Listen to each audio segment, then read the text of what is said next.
He can talk about technology all day, but another of his passions is helping local businesses and nonprofits survive during these tough times. On this Money Monday, we're happy to welcome back Patrick Bryant, tech entrepreneur and co-founder of Code and Trust. It's good to see you again. It's been a long time. Thanks, Leyla. Good to see you as always. Before we get into the SC CARES Act, let's talk about another program called Accelerate SC. What is this?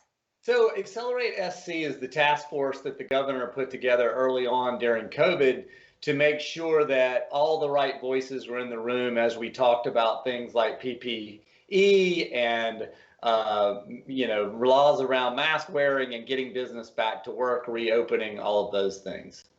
Okay, and who's part of Accelerate SC? It sounds like there's a pretty strong board behind it. It really is a terrific task force. We've got some really notable Charlestonians on that, including Helen Hill with our Charleston Visitors Bureau, David Cole with MUSC, Mary Thornley with Trident Technical College. So a lot of really, in my opinion, smart business leaders and institution leaders that are helping kind of all of us figure out how to get back to work and how to help businesses during this time. So what do you think is kind of the next step? So the governor announced that restaurants can be back at full capacity. A lot of them haven't done so just because they're, they want to be careful. But what other things in terms of mask wearing or capacity in places are they talking about at this point as we look towards, it's already almost November. Absolutely. I'll tell you that a lot of those folks are looking at the numbers. They're paying attention to the trends as things come back, being concerned about a second wave, trying to be, prudent and reasonable, but also make sure that as much as possible, we can all get back to work, get back to our normal lives as that might unfold being the new normal and what that looks like. So really that's their focus, is how much can we open up and really allow things to happen, especially for business. But then also in this case, talking about how to help the businesses that did get shut down so that we don't have a lot of mass closings that we're really worried about. I know it's devastating when you hear your friends are going out of business, they're shuttering their doors. It's just heartbreaking, and you wish there was more that you could do. But that's kind of where the SC CARES Act is coming in. So let's switch gears and start talking about this, because right now on the federal level, if we're talking about the CARES Act, there's still a bit of an impasse on both sides of the aisle to get an expansion passed.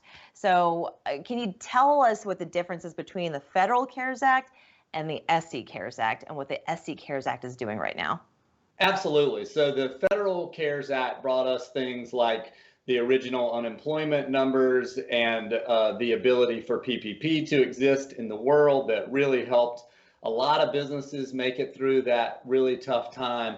And I think you're absolutely spot on. We probably will see an additional stimulus by the end of the year, certainly a little bit of gridlock with an election coming up, but I think you'll see that get passed with some sort of second PPP and additional stimulus at the federal level.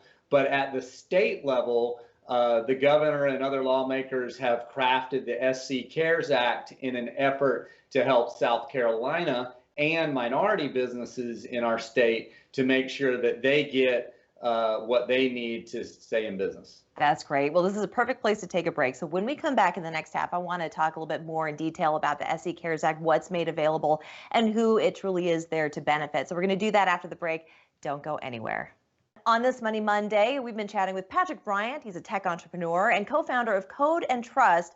But technology is not just his forte. He has also been paying close attention to the CARES Act, and specifically, we've been talking about the SC CARES Act. And Patrick, I appreciate you just as a member of our society that you have been reading all the fine print. You go, you learn, and then you're able to disseminate this information in language that we can all understand.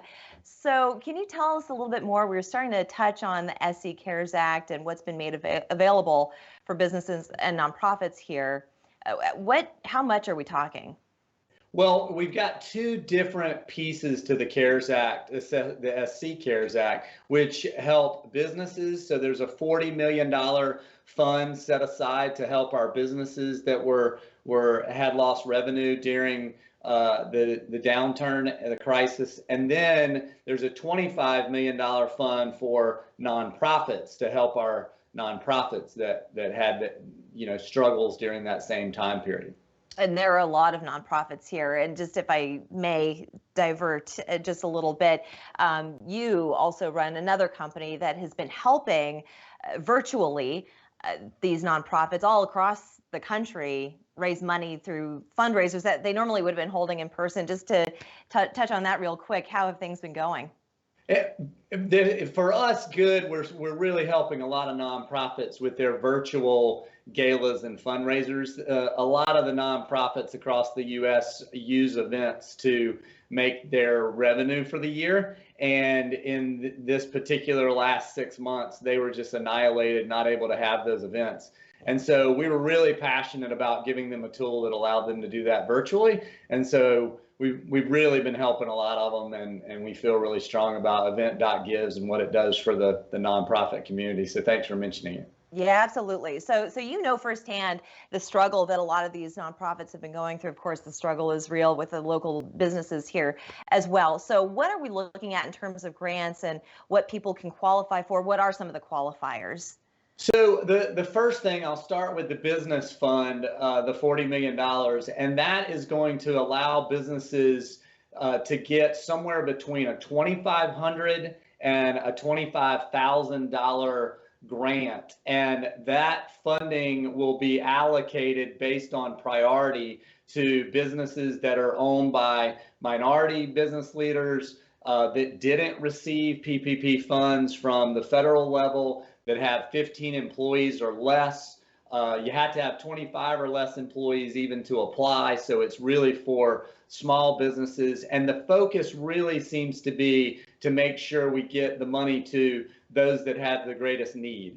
So there's a lot around your financials and how hard you were hit during the last 6 months, using that data to really try to hone in and get these grant funds to the businesses we want to help keep alive.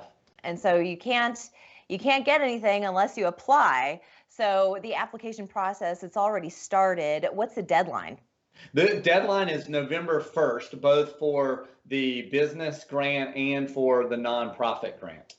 And how soon would you say, once the applicants have submitted their information and the deadline has ended, how soon are we talking that people can actually get qualified for this money?